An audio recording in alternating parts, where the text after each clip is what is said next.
Me and ocean-based horror lately, it's inescapable, but at least we spend most of Ubisoft's 2005 Resident Evil ripoff above water, for better and worse. Cold Fear is a survival horror game developed by Darkworks, set during a terrible storm in the middle of the Bering Strait, where you play as Tom Hansen, a US Coast Guard who definitely isn't being paid enough for this. Now, I joke by calling it a Resident Evil ripoff, but even the reviewers at the time compared to the games, and it really does feel like it's trying to be Resident Evil in a different setting, with the aiming, the camera angles, and the shady science experiments turning humans into horrible body-warping nightmares wherein one dude believes it's some kind of divine ascension beyond the constraints of humanity, or something like that. While it might not have felt wholly original, the game did have a standout feature in its simulation of the ship rocking on waves. As you can see, the ship in this game tilts and rolls constantly through the use of real physics that the developers created through a new in-house program they called the Darkwave Editor. Very spooky. Of course, to make Tom's traversal of the ship look natural, he had to respond correctly to whatever angle or motion it took, and this meant he ended up with nearly 10 times the animations you'd find in comparative games. The game caught me off guard quite a few times, as bodies would also follow the ship's motion, rocking just enough to make me double-check that they were in fact dead. It was a subtle but very creepy detail that I appreciated. As for what we're even doing between Alaska and Russia on some deeply cursed whaling ship as an underpaid Coast Guard, well, let's get into it, shall we?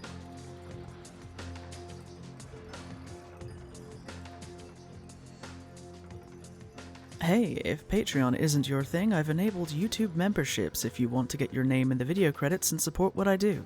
Thanks.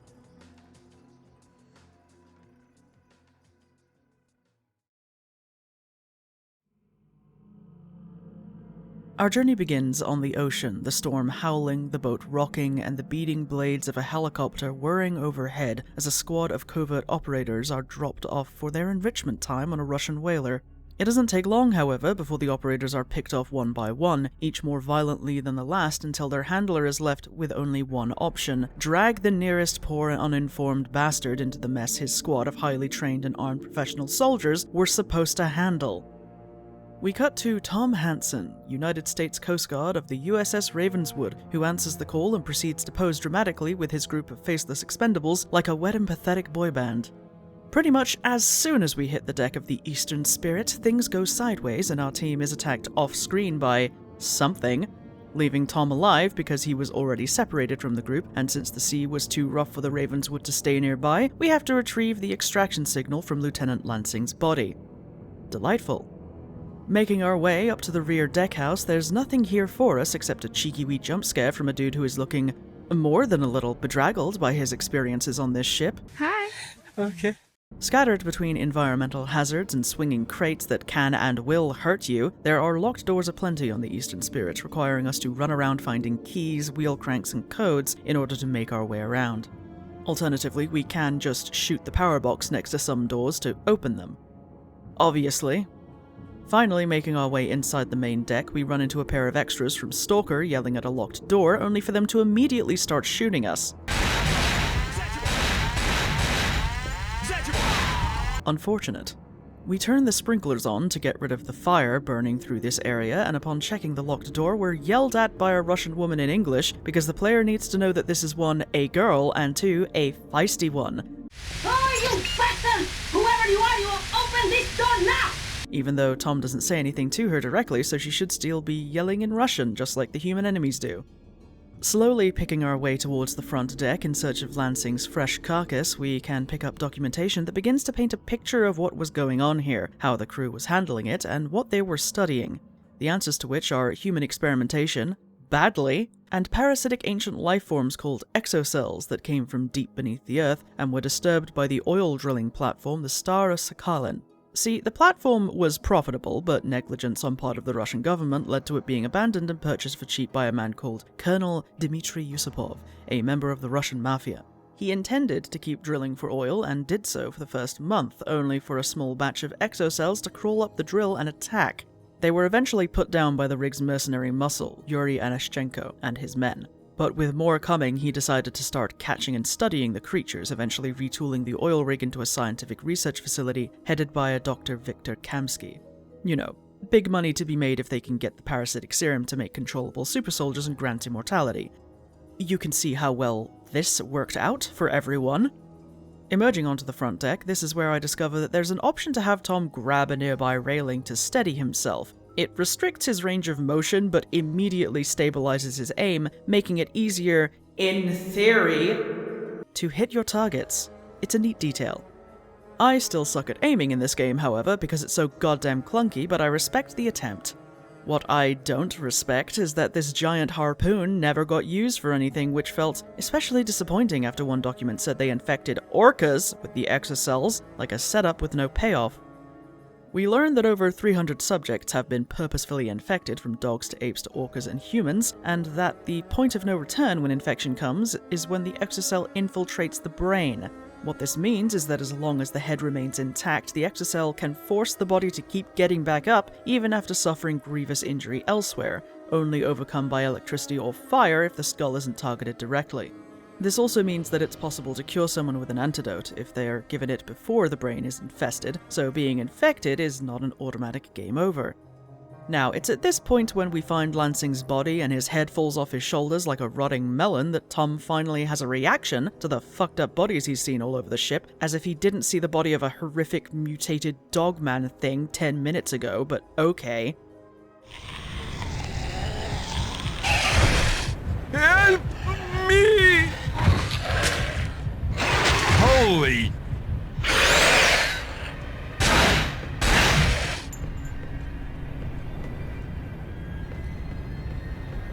Finish him! But we have the emergency code now and have to make our way back to the main deck and up to the radio room by the bridge. We do this by traversing a flooded room and opening a previously inaccessible door with a wheel crank, and every time the game prompts me to save before heading through a door, I am concerned. Because tell me why exactly I stepped through this door and now I'm standing in a processing room with a dead orca laying belly up with ominous alien chitters surrounding me.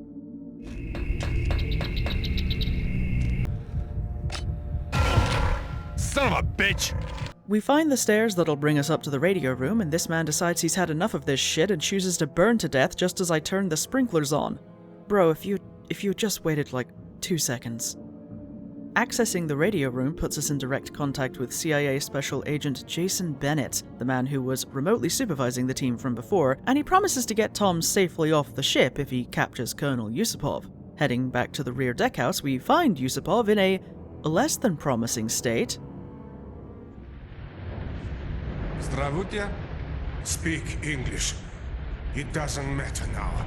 What's going on here, Colonel? A terrible mistake. Find Anna. She has answers. Where is she? Locked up for protection after that idiot Captain Lubensky hid in the cold storage. Now here, take this experimental. The bolts are chemically treated to distract them. It may save your life.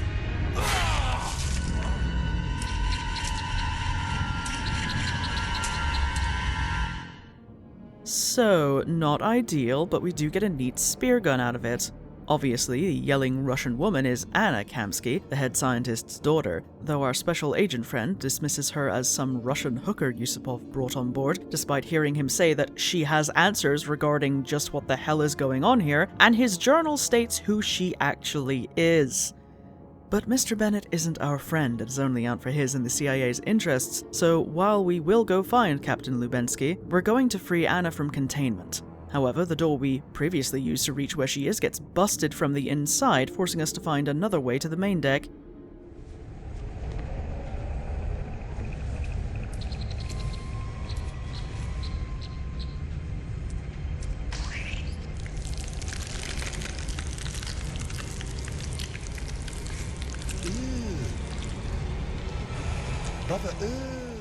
After fighting our way through an obscene amount of bullshit, we finally make it back to the main deck and spring Anna from her improvised jail cell.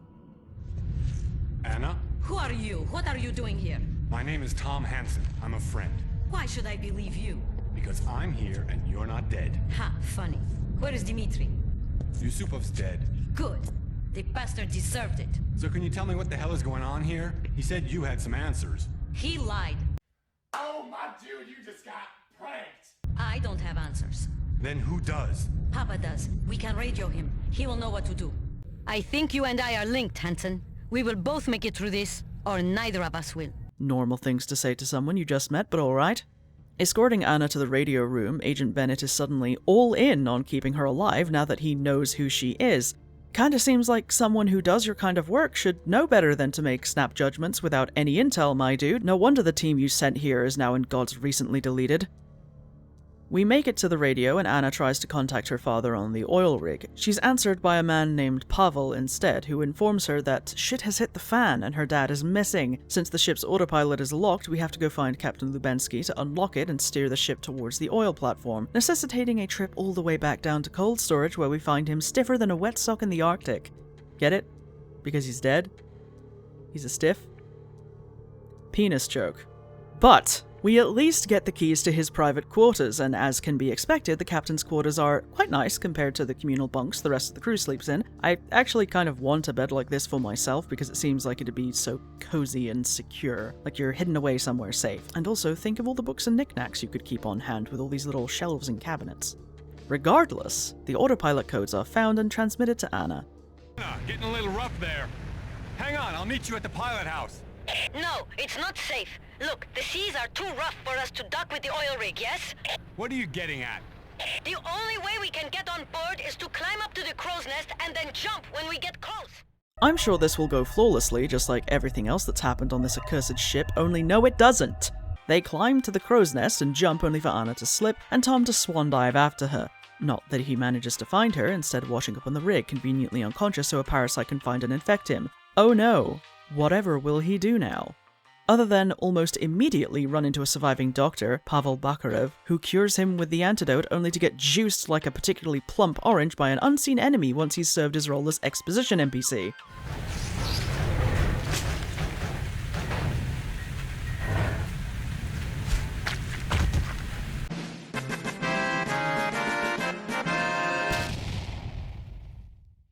Our first point of order is finding Anischenko to borrow one of his eyeballs, because the rig is equipped with a jammer to keep us from communicating with the outside world, and having Bennett would, unfortunately, be useful to us. Why do we need an eyeball? Because the jammer is magnetically locked with a retinal scanner, hence it's time to scoop. On the way, we get up close and personal with the thing that killed Pavel, a mildly annoying dog-like infected who climbs walls and charges at you. We also find another thing to add to the list of, this feels like it should have been used for something, an incineration chamber you can just ignite as you please. Boy, it sure would be neat if you had something to lure in there and kill with fire, but whatever. There are enemies when you first enter the room, but having it set up like this just feels wasted? After traversing and fighting through even more obscene amounts of bullshit, we finally find Anischenko and his men holed up in a warehouse section, and thank God the game doesn't check if you shot him in the face, because that could have ruined everything. It almost seems a shame to give him a unique model compared to his men since he barely registers as a character, but it does make him easier to spot and scoop, so there's that. Ooh. Good thing this dude is ex-Special Forces, or he might have felt a little overwhelmed needing to cut another human's eye out of their socket. Destroying the jammer puts us back into contact with Bennett, informing him of our situation and Anna's missing status. Despite saying that Tom needed to guard her with his life and her survival was deathly serious, Bennett immediately brushes this development off by telling us we need to go find her father's laptop and upload the documents. Then there's this catty exchange. Head to the main security room. It's a good place to start looking for those notes, and you might be able to spot your girlfriend. She's not my girlfriend. Oh, that's right, Hansen. You get your girlfriend shot, not eaten by monsters. Back off, Bennett. I'm sorry, are we standing on a playground right now? What the hell is this? We cut to Anna floating unconscious in the ocean. I guess Tom knocked himself out with that dive and didn't immediately drown, and Anna is simply built different because she's been floating in the Bering Sea for who knows how long during a storm that was throwing a whaling ship back and forth like a toy, and yet. She doesn't have to worry about freezing or drowning to death, however, as a pair of yowie hands pluck her from the water. She's carried inside by a towering monster who leaves her to be infected, revealing it can talk by saying that someday she will understand. So, like, we all know that's her dad, right? We agree on that? Okay, cool, because he's the reason for this whole situation spiraling out of control. He wants to stay like this rather than go back to being a piddly little human, and would just be delighted if he could spread this state to the rest of humanity, including his daughter. Tom is upsetty spaghetti upon seeing Anna get infected over the security cameras and rushes off to find her an antidote. And since this rig is a goddamn disaster, we have to head down through the habitation module to reach the labs. It's at this point we're introduced to a stealthy variant of the infected, and I hate it here. The habitation module is looking disgustingly overgrown with organic matter, but there's no other option, so we press forward and...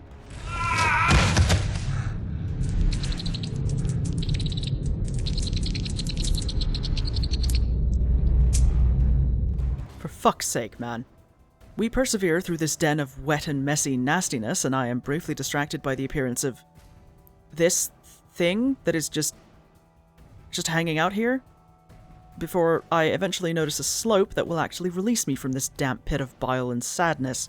Navigating up to the science module through an underwater tunnel, we get our greasy mitts on a sample of the antidote, and fight through more protracted bullshit, including something of a mini-boss fight with Rosie Palms McGee here, until we reach the decontamination room and deliver the injection to Anna just in time. I'm sorry, Anna. So this is it, Tom. 2 patients, 1 cure.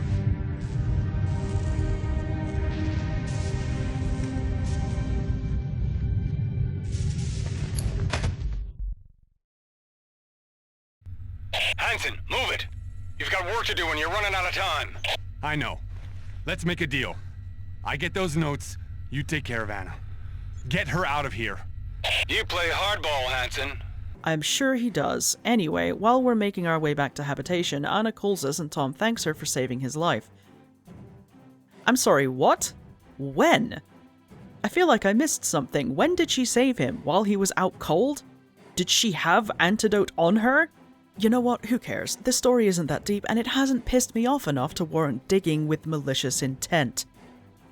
We resolve to help Anna destroy the rig, because absolutely no one should have to deal with this horseshit, and upon finding Kamsky's laptop, we send Agent Bennett the file for the parasite antidote, and nothing else. Because if you think the CIA won't try to use what the Russians did here, oh honey sweetie darling. After acquiring some tasty blocks of C4, Anna tells us exactly where to place them, and like a good boy, we follow her instructions until the rig is starting to collapse into a sad pile of shattered metal. We hurry to the helipad and a big open platform that might as well have a neon sign saying Boss Fight Zone, and find ourselves accosted by the towering frame of Dr. Victor Kamsky, who is not at all thrilled by our destructive shenanigans and tries to stop us, and by us, I mean he marches menacingly towards his daughter, and it's game over if he reaches her. Shooting at him will draw his attention, however, and we let the old man batter us clear across the platform for a hot minute while Anna sets the final charges. Once it's done, Tom tells her to run for the chopper, fighting her dad in a boss battle that nearly gave me an aneurysm because I simply did not absorb what I was meant to be doing. I eventually struggle bust my way through it, and with Kamsky's death, Anna drops a ladder for Tom and they blow this joint.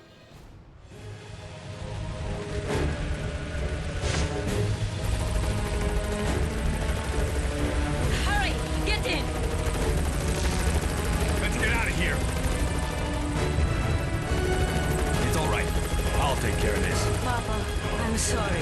Goodbye, Papa.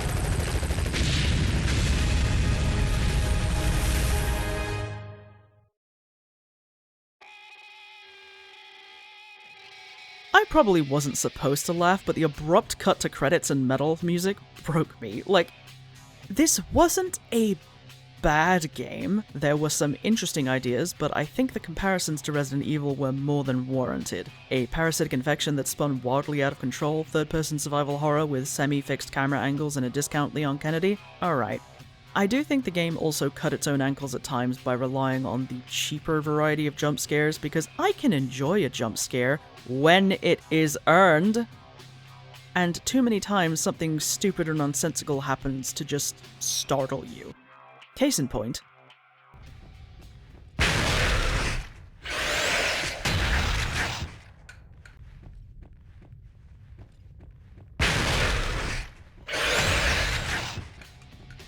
The infected are said to relentlessly pursue sources of protein in people to eat or infect, so why are they just calmly hiding away in these closets waiting for the right moment to jump and scare you? Absolutely not. The clunkiness of the aim also threw me off more than a few times, but I expect that in older games. This was originally made for the PlayStation 2, and I'm definitely not supposed to be playing it on a mouse and keyboard, but persisted anyway because I know damn well the aim is worse on controllers. Overall, Cold Fear is fine, but that's not exactly a glowing endorsement, especially when it came out only a couple of months after Resident Evil 4, the same month as God of War and Splinter Cell Chaos Theory, in a year that also had Psychonauts, Shadow of the Colossus, Ninja Gaiden Black, and Grand Theft Auto San Andreas. It did not have a chance. And it only ended up selling about 70,000 units, which was definitely not enough considering its unfortunate comparison to Resident Evil 4, which sold about 4 million units. The studio Darkworks would go on to continue working on various projects and create a technological solution that would be used in games like Arkham Asylum and Gears of War 3, related to like cameras, but they would ultimately be closed towards the end of 2011. It's unfortunate because, like I said before, there was a hell of a lot of technical work put into the environmental physics and the movement of characters in response to it, but attached to everything else, it just wasn't enough to succeed. And that's a shame.